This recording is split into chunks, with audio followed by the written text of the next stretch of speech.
Hi, I'm Paul. Hi, I'm Paul. Welcome to Better Call Paul's, the dumbest named program on the entire interwebs, where we talk about some really serious shit sometimes, and we try to have some fun. And tonight we're going to do that very thing. We're going to have some fun with this topic. Let me just say something to start with. We're going to be discussing a lot tonight about the Duluth model of domestic violence. Then we're going to talk about reality alongside of it and see how that pairs up. But I want to start this conversation by pointing out that if you look at the CDC research, and I believe I put it in the low bar, as a matter of fact, I'm sure I did, there is research in there that informs us that domestic violence by its frequency is most frequently found in lesbian couples.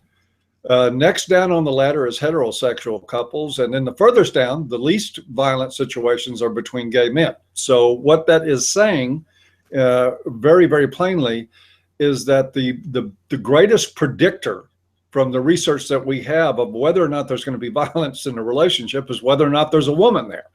And the more women involved, the more the likelihood of violence goes up. That's the clear pattern. So I think it's time when we look at all the child abuse going on at the hands of women, when we look at the physical abuse going on at the hands of women, when we see the enabled physical abuse of people like Hope Solo and other famous women who can beat the living shit out of people and get a pass and get patted on the back and get promoted to captain and get endorsement deals, while a man who looks at a woman the wrong way turns out to be ostracized and pariah in his own community.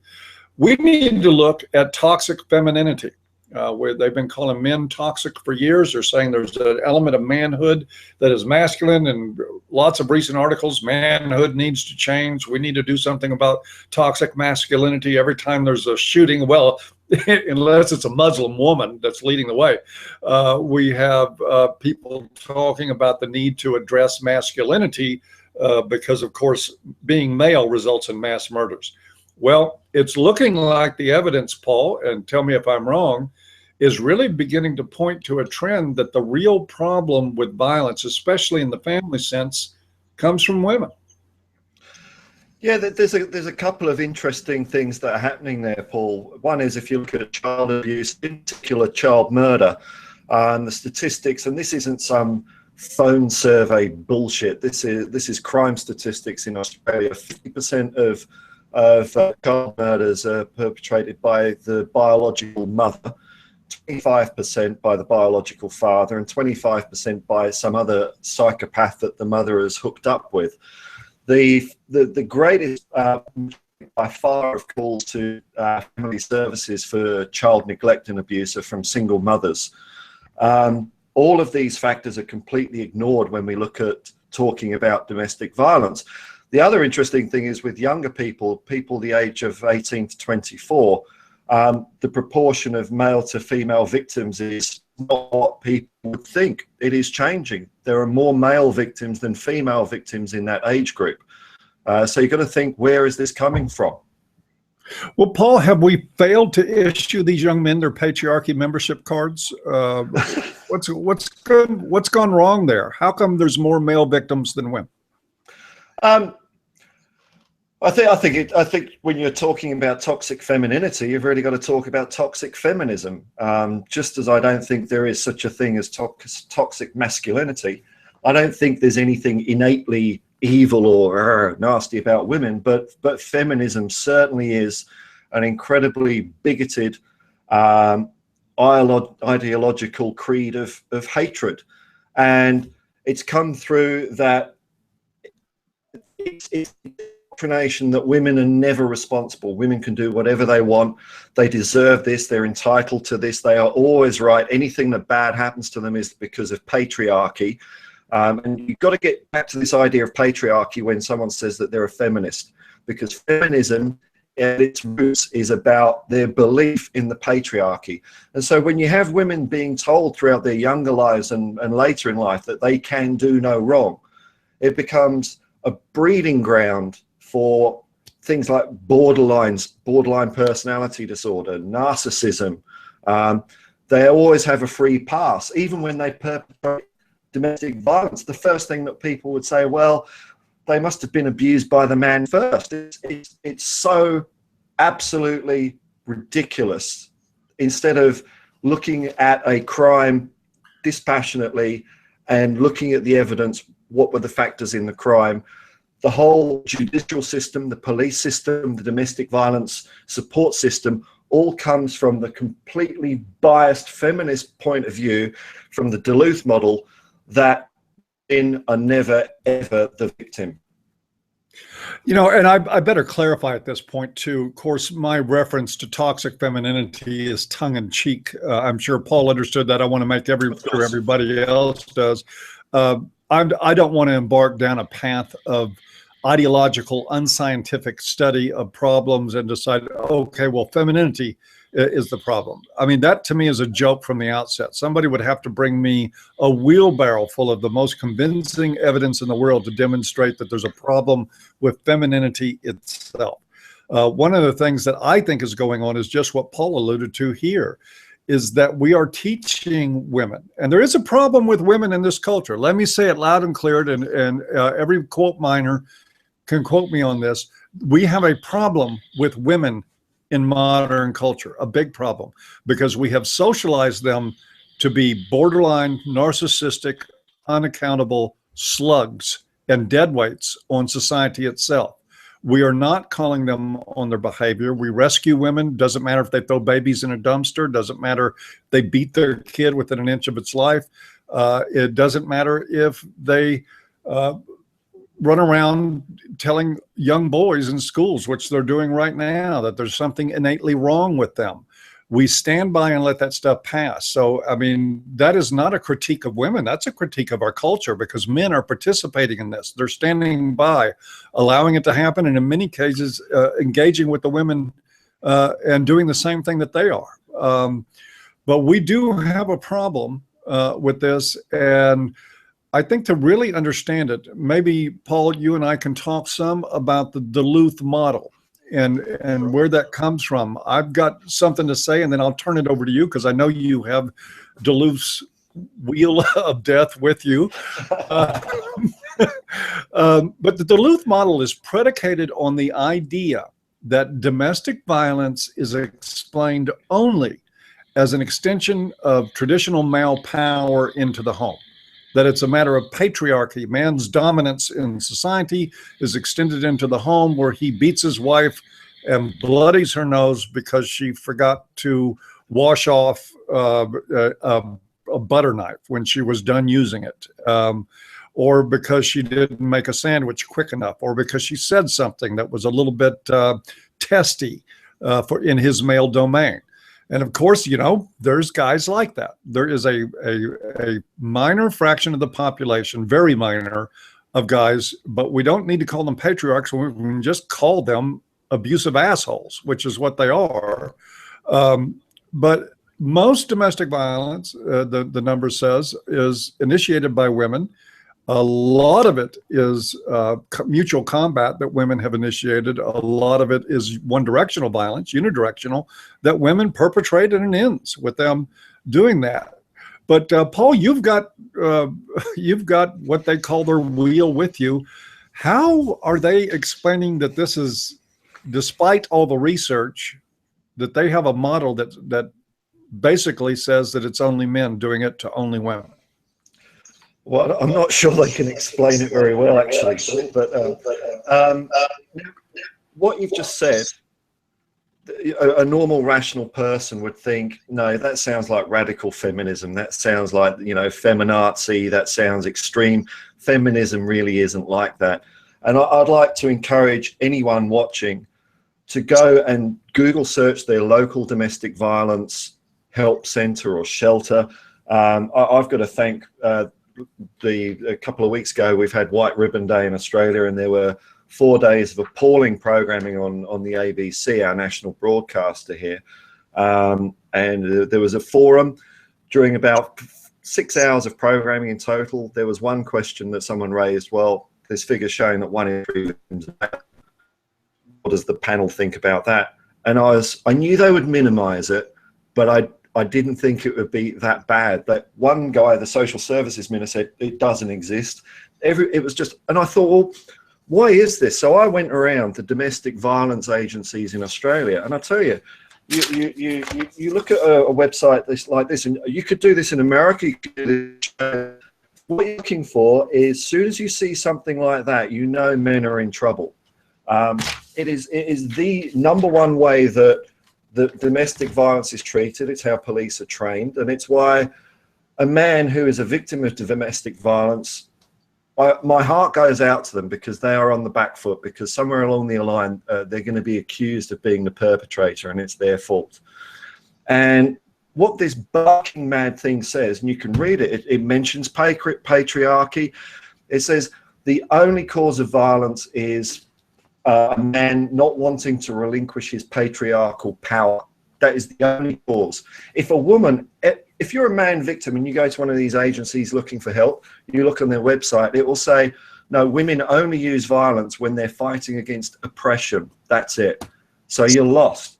And more than that, and the really absolutely insane thing, and again, this is not radical, this is mainstream feminism, is that it says it's the only cause. It says alcohol's not the cause, drug abuse isn't the cause, social circumstances are not the cause. They actually rule all of these things out. Now, I'm not saying alcohol is an excuse, but I'm sure most people in their lives have known a person or more than one person that when they get drunk, they get violent. So saying that, I'm not saying alcohol is an excuse, but to say it's not a factor is so fucking insane and does nothing to fix the problem whatsoever. It's just leads me to think that these domestic violence agencies and the whole industry is probably doing more damage than good to men and women. Oh, sure. You got to figure that if they're misidentifying parts of the cause, because again, as somebody, you're an addictions counselor. I worked with people with addictions and still do and have for a very, very long time.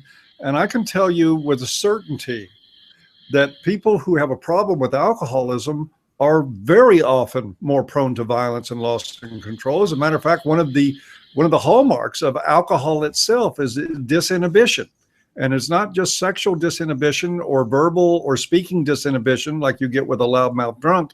It's physical violence that comes out because of the disinhibition of alcohol. That is a known scientific fact. And for these people to say that's not a factor, what they're doing is they're saying, let's work on this politically. Let's make it political, forget the science, forget the actual causes, and let's not deal with the problem that's causing the violence. Therefore, they're going to leave that woman more vulnerable to violence in the future. It's absolutely, it's like a guarantee. And the children are going to be subjected to more trauma because of the really snake oil type approach that these DV shelters have to addressing domestic violence. And it's great the way they try and justify. They say alcohol is not the problem. And I saw one, and it said because this is their logic. Because as many DV perpetrators do it when they're sober as when they're drunk. So I'm thinking, okay, so that probably means 50% are drunk. That's a fucking shitload. You know, it's ridiculous. Well, and there's no possible way that they're accurately measuring that. Of course not. What are they doing? Taking the alcoholic's word for when he was sober? Come on. Of course. And then they'll say things like, and not all drunk people hit people. It's just, that's such a stupid logic. Fuck them. Well, I got to give it to them. I was drunk a few weeks ago and I didn't hit anybody. So I guess that's proof that alcohol has nothing to do with domestic violence. Good Lord. I mean, and it says it right there on the wheel, doesn't it? Doesn't it, Paul? Right there. What is it? What are the exact words in that little slice of spokes? Well, it's using male privilege, treating her like a servant, making all the big decisions, acting like master of the castle, being the one to define men and women's roles. So, you know, this is nowhere near gender neutral. Absolutely nowhere near. Yeah, you know what else it is, Paul, as I hear you read those words? This is an attack on the family. There are many families who enjoy the male in a leadership role in their family, who is a provider and a protector and who makes a lot of the calls. And there are many women who are honored to be a part of that type of family, that type of relationship where they're taking care of children, where they're counting on the husbands to bring in money, to put a roof over their head, and to take a leadership role in protecting the family. That is quite normal and quite important for many people's lifestyles. And I think this is the real agenda underneath here. Is feminists have been saying for years, and I don't think we disagree on this. There is the radical feminists, mainstream feminists, not much difference between the two. It's just a couple of words, but they have been attacking the family for 2 generations now, and they're succeeding. A lot of family destruction, and now they're putting nails in the coffin by taking situations where alcohol, where underemployment, where depression, where mental illness, where undereducation, where a number of other factors, the legacy of family dysfunction for the past several generations in each individual contribute to domestic violence, not patriarchy. And they're taking that situation where we have established answers for why people are violent in relationships. And it's difficult enough, if everybody's on the same page about what's causing it, to go in and do interventions and to make a real impact on people's lives. And now they're saying, well, we're just going to undermine any chance you might have by telling you, oh, no, it isn't the fact that his father beat him for 14 years of his life when he was first growing up, and that his father was an alcoholic and that he became an alcoholic. Nothing to do with any of that. It's because he's pining for his male fucking privilege. Good Lord. I mean, it's stupid in this. And what's saddening about most of it is that this is a stupidity that our culture is buying. Oh, yeah, it must be male privilege. Yeah, of course.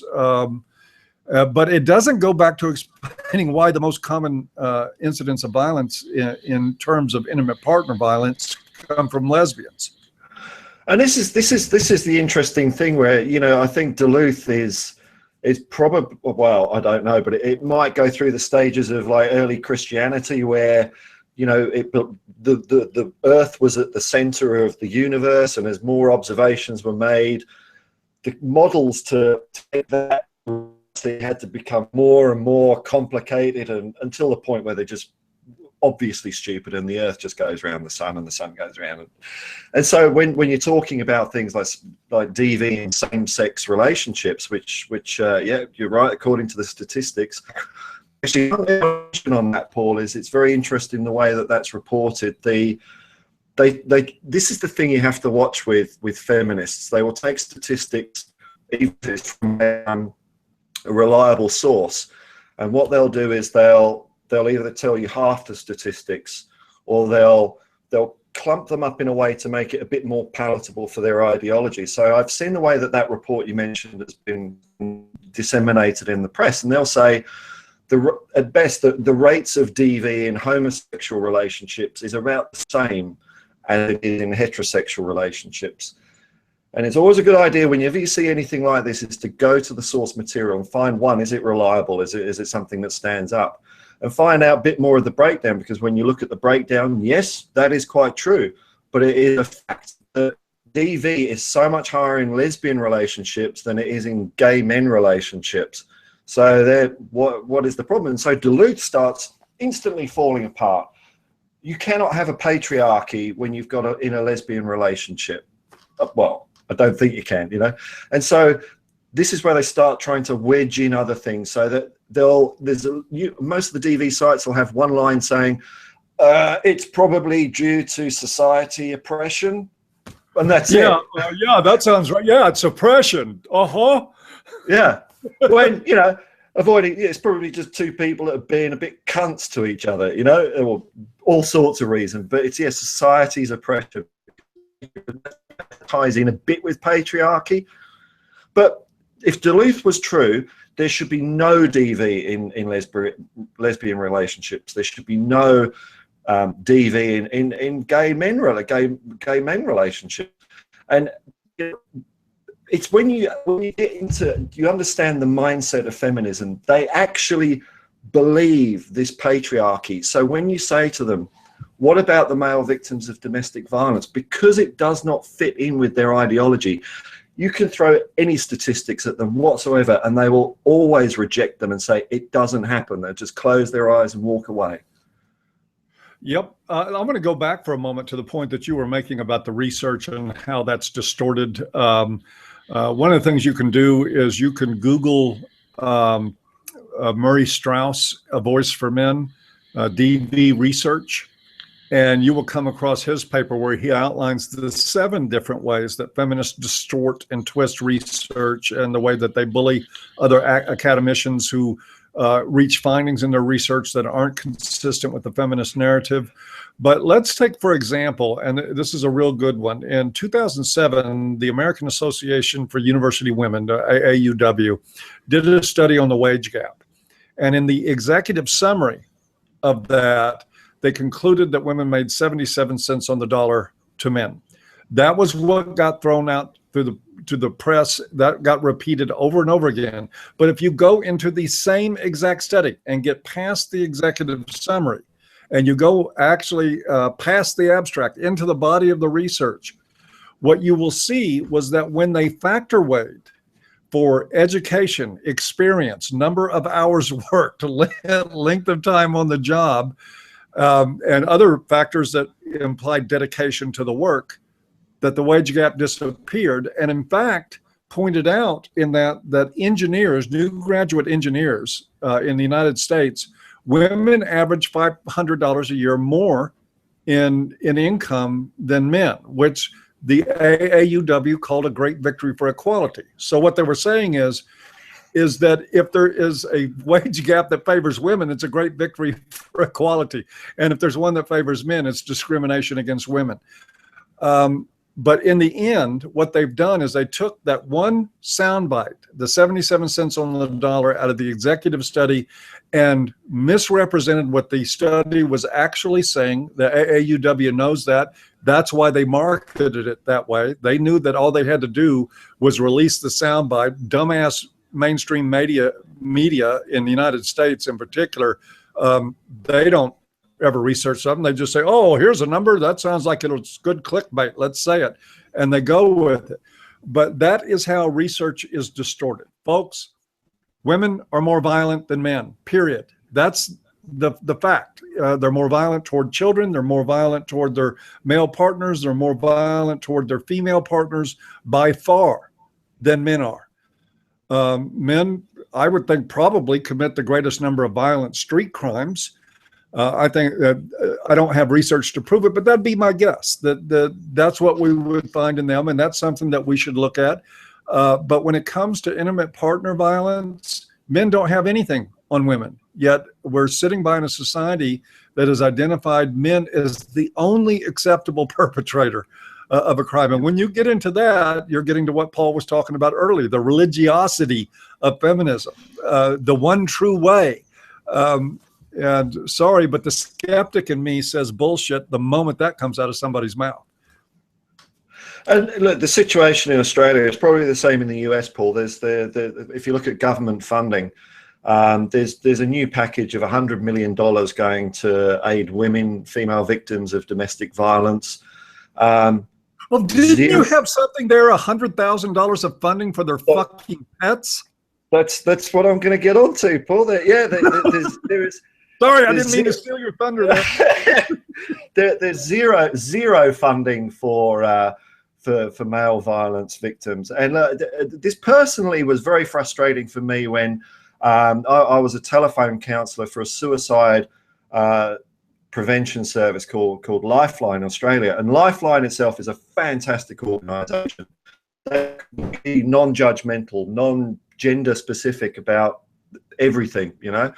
But when it came to a guy ringing me up who was a victim of DV, there were no numbers I could really refer them to apart from other phone lines that would have a chat with him. Whereas for women, there were many, many numbers. Now, they might not have had places, but the services were definitely available. So, yeah, $100 million is being allocated to the victims of female victims, zero for men. And the Victorian government give $100,000 to a shelter for women's cats and dogs and pets. So fuck me. So men are lower than fucking animals in this country, Paul. Well, all I can say is that I feel very sorry for Australia that their goldfish are suffering the effects of patriarchy the way they are. It must be an awful burden on little bitty fish with all this male privilege running around. Yeah, absolutely, dude, whatever. I mean, it's just like um, I lack words sometimes for the level of evil. And I'm going to use that word, and I think it's true. This is evil. We need to also remember, and it's not taking focus off of the men. There are legitimate male victims, lots of them. Ask anybody at 1 in 3 Foundation. They know about this. And of course, they've been getting demonized from the likes of, well, I won't even mention her name. She is a popular Australian pseudo journalist, and others have been going after 1 in 3 Foundation.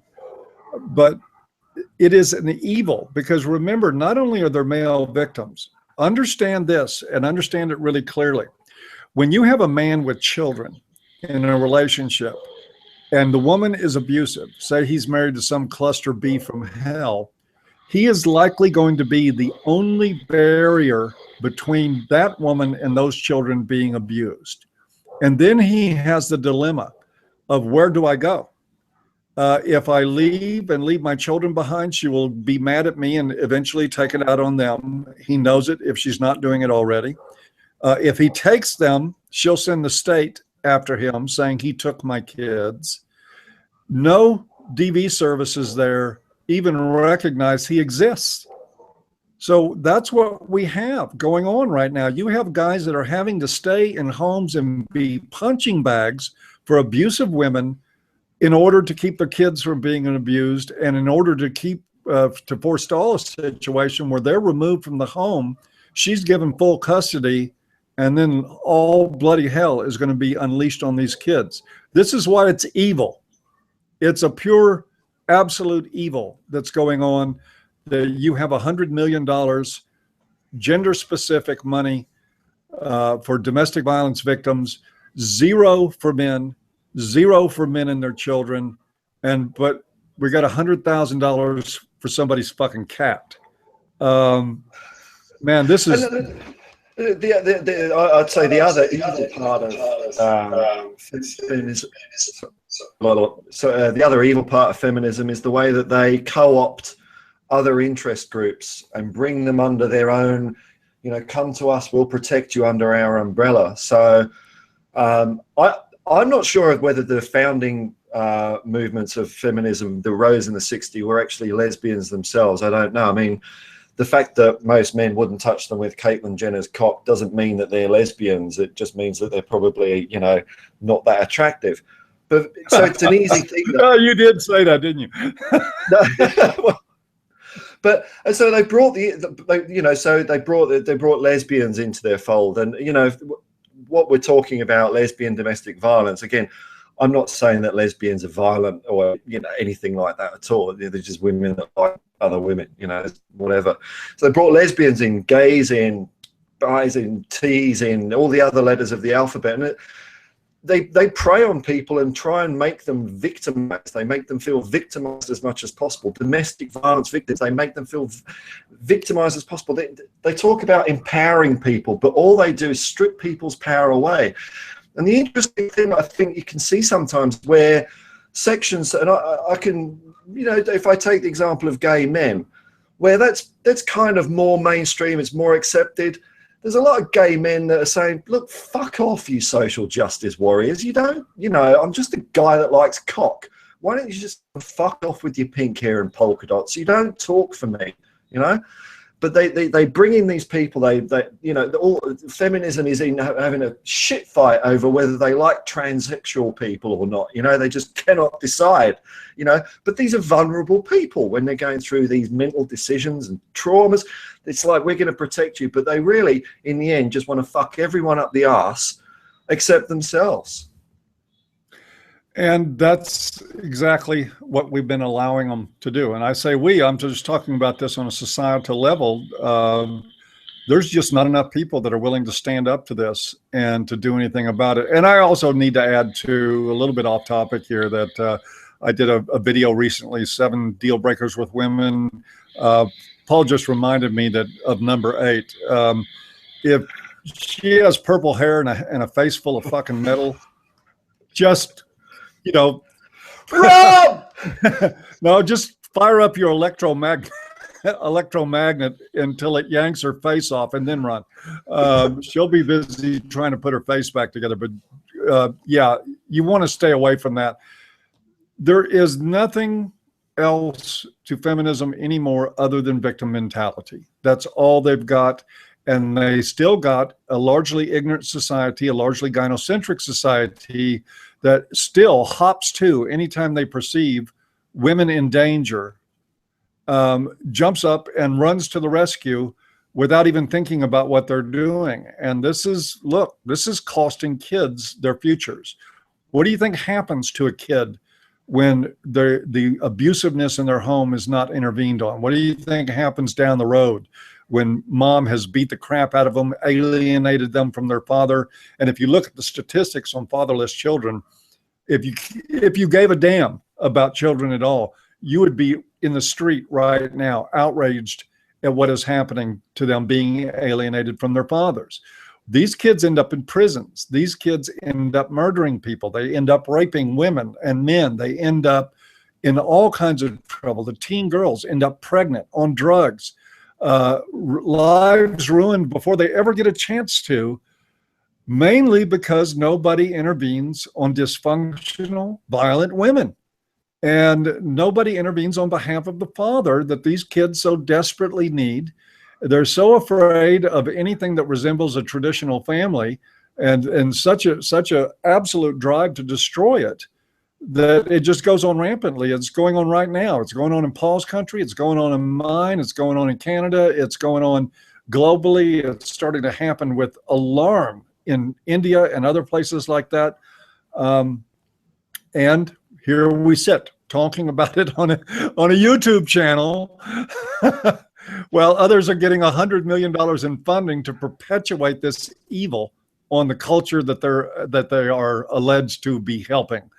Yeah, I'd say again to people watching, you don't have to take Paul or my word for this about feminism. If you want to see for yourself, go to a domestic violence website and read, especially the sections on men, and you'll see mainstream feminism in action. We're not making this shit up. It is there for all to see. Feminism is all about controlling men's sexuality, their behavior. It exploits gynocentrism, subjugating men through shaming. You know, the things that we're able to talk about here, it's not easy to talk about this in society. If you say, what about male victims? Straight back, the comeback answer is, oh, you're a domestic violence apologizer. You're this, you're that. You hate women. You're not doing any. You know, it's something that it's easy to be sick of. You know, when you hear these things again and again and again, because there's nothing that we're saying here. We're not saying that women are not victims of domestic violence. Of course they are, and that's a terrible thing. But that's not mutually exclusive to say that men and children can be victims also at the hands of women.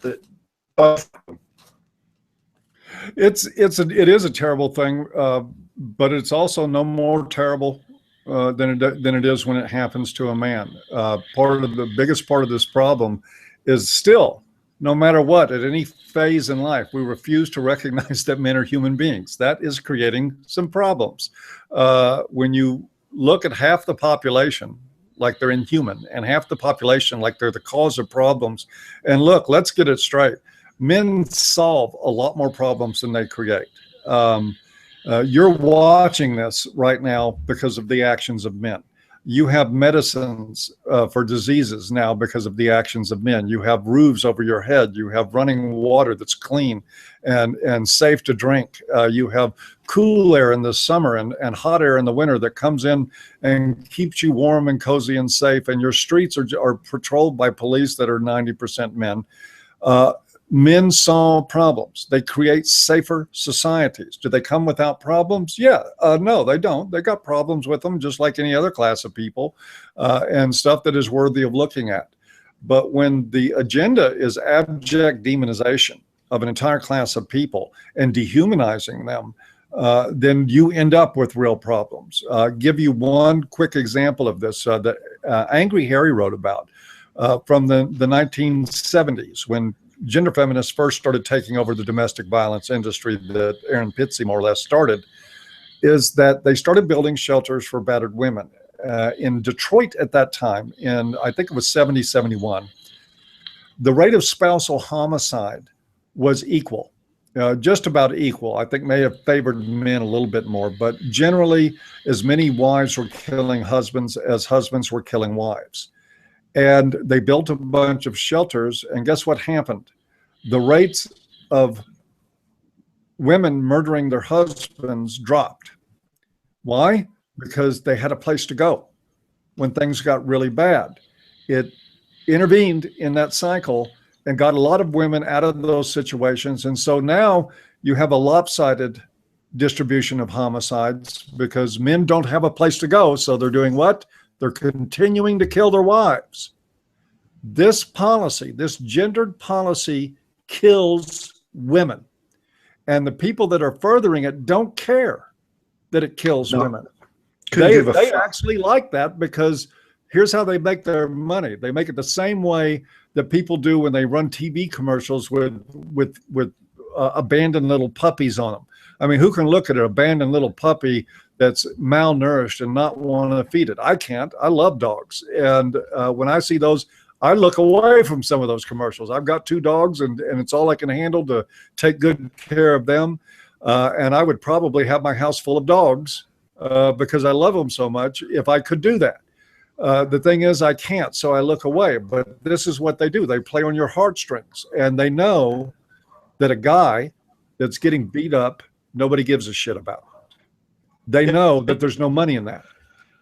And what you're saying about men have got nowhere to go in that situation. A good thing for people to watch. It's on YouTube actually. I think it's in 3 parts. Bob Geldof did a program on his struggles through the family courts, and this is Bob fucking Geldof. You know, this isn't some fucking tramp or whatever. No matter what you think of his politics, he's a well-off guy. Struggles he went through family court, including being. I remember one thing he was told by his lawyer: when you go into court, don't say you love your kids, because they will take that the wrong way. I mean, how fucked is that a father, let alone Bob Geldof, it's not okay for a guy to say he loves his kids. It's just fucking ridiculous. But you're right. The whole industry is about keeping the victims happening, keeping the money rolling in. It's absolutely shocking. I mean, I'd like to maybe talk about how men can avoid this situation a bit, Paul. And I think good idea.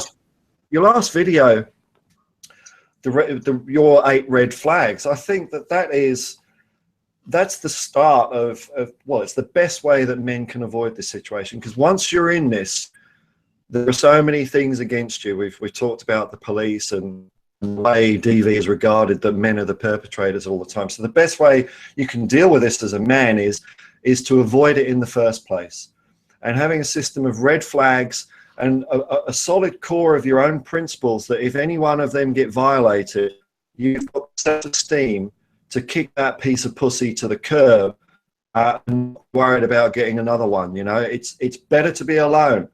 It's better to be alone than end up in that situation where you end up going through family court and start a divorce proceeding, and then all of a sudden there's domestic violence allegations that where they come from. Maybe like 20 years. What, domestic violence? What the fuck? And so things like watching out for behaviours that are really suspect. You mentioned a few, like asking how much. Yeah, and Paul, there was a reason that I mentioned low-level initial behaviors versus mentioning the big stuff. The point is, when you're screening out some crazy-ass woman from your life, don't wait for her to hit you. Don't wait for her to steal your credit card and go off to the bank. I see we got you back there, Paul. That's good. Yeah, hi, Paul. Don't wait for her to do the big things. There are, I don't care. And again, puts the onus on the guy pretty strong. And one of the things that men have to be careful of is don't buy into the feminist mentality that since you're the victim that you don't have any responsibility here. You absolutely do. You're responsible to take care of your life. And if a woman is telling you early on in a relationship that she's a piece of shit and you're not listening, that's when you get rid of her. That's when you're supposed to kick her to the curb, not after she takes your kids, not after she takes your house in a divorce, not after she sleeps with your boss, or that she alienates you from your children. Get her out when the red flags start showing. And the red flags are real simple. Lack of empathy for you, expectations on you that are unrealistic, expectations for you to give up your friendships, give up your hobbies, make her the center of your universe. She's telling you she's trouble.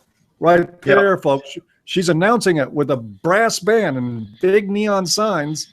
And what we see, unfortunately, because of gynocentrism, is a lot of guys just figure, well, that's the way things are. You know, you just got to, you got to keep her happy. If mom ain't happy, nobody's happy. Happy wife, happy life. All kinds of other fucked up, stupid-ass cliches that we have for what relationships with women are supposed to be like. Fuck her happiness. If she's a bitch, get rid of her. You can't make her happy. This applies both way rounds. If a woman's watching, if a guy's a dick, get rid of him. Don't fucking hang around. Because that first time that you feel uncomfortable, that first time that either you've been told what you can and can't do, for example, the first time that happens, that is the best it's ever going to be. Because if you give in to that, it's just going to get worse and worse and worse. And I think, no adult human has the right to tell anyone they can't do what they do for fun. If it's not hurt anyone, hurting themselves, who gives a fuck? It doesn't matter how stupid you might think it is. If they're doing something for shits and giggles, fucking so what? Good on them. Have a bit of passion in your life. The first time someone puts you down for doing something that they think is stupid, women do this all the time. Boys and their toys. All that kind of shaming. Fuck that. Get out of here. In fact, you've got to be very careful about ever living with someone, and that's, one of my red flags is, I don't want to live with someone. I don't want to live with someone. I don't want someone meeting my kids. I don't want to meet someone else's kids. I don't give a fuck about someone else's kids. I really don't. When women say, I come as a package, well, you can package yourself off and post yourself over the fucking rainbow, darling, I don't give a fuck, So, but then you've got to look at, so how it's easy for me sitting here as a 43-year-old male who's made mistakes in his life to say that. And I really feel for young guys, 20-year-old guys who don't have the role models, they don't have the advice. They're as you say, they're told in schools at a young age that boys are bad, girls are good. Where does that strength, that good masculinity, masculinity is good. It achieves things. It's strong, it's compassionate. Where can they get that from? If one by one, these avenues to find it are being there, one thing young guys can do is find some good male friends, good male friends, not pussies, not manginas, not ones that will stab you in the back over a woman, just good guys. You don't need many friends, These big social circles are things you see on fucking women's soap operas and shit. And, a lot of women have got no idea of what friendship actually means, It's just another person they know that they can fucking bitch about behind them. Guys, when you have good male friends, there's something powerful and strong there, and it's not toxic. Anyone that says it's toxic or tries to shame you for it, get them the fuck out of your life. And let me just add to that, because gosh, time has flown and we're just about out of time again. But when you pick friends, and it's easy, I feel bad sometimes about offering suggestions to young men. Because why? Because young men have been fucked over. They've been fucked over. The older men of the generation have abandoned them, have turned their backs on them, have looked at their problems and shrugged their shoulders and walked away. They've been general fuck ups. Where it comes, it's true.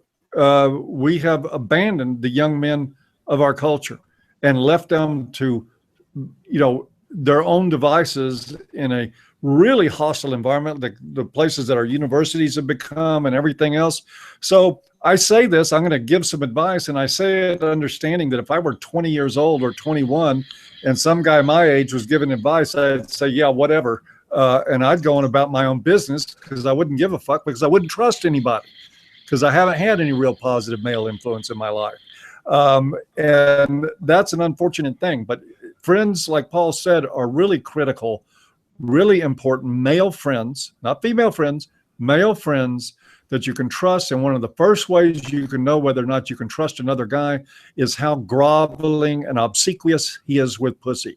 If he's running around sniffing pussy, you watch him sell his soul to get a woman's attention, and you watch him give up anything when he gets in a relationship in order to please her, do not trust that motherfucker. He will stab you in the back the moment he gets a chance, and it doesn't even necessarily have to be over a woman.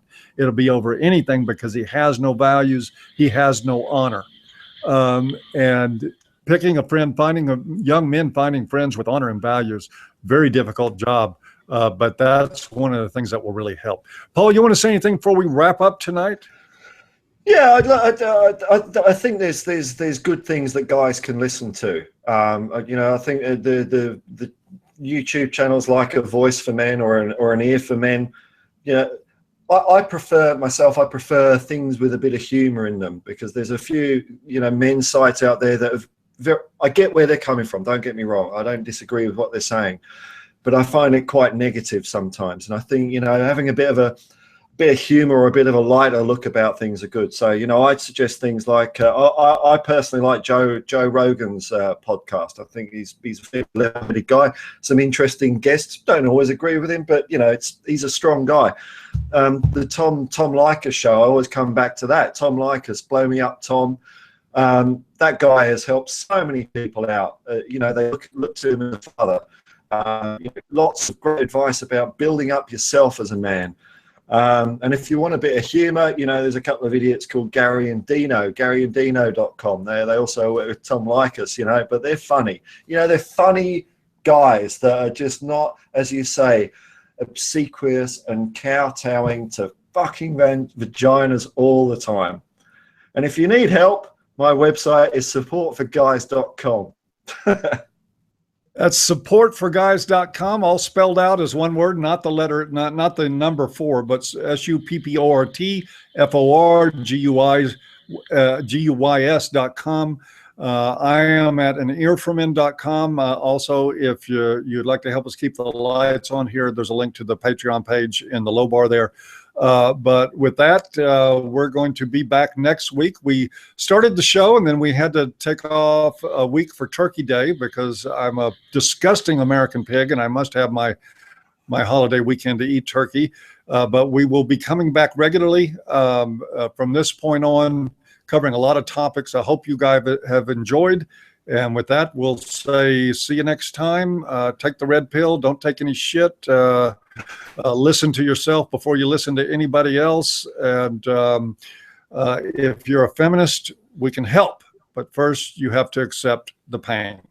And with that, we'll say goodbye to everybody. Good night. Good night.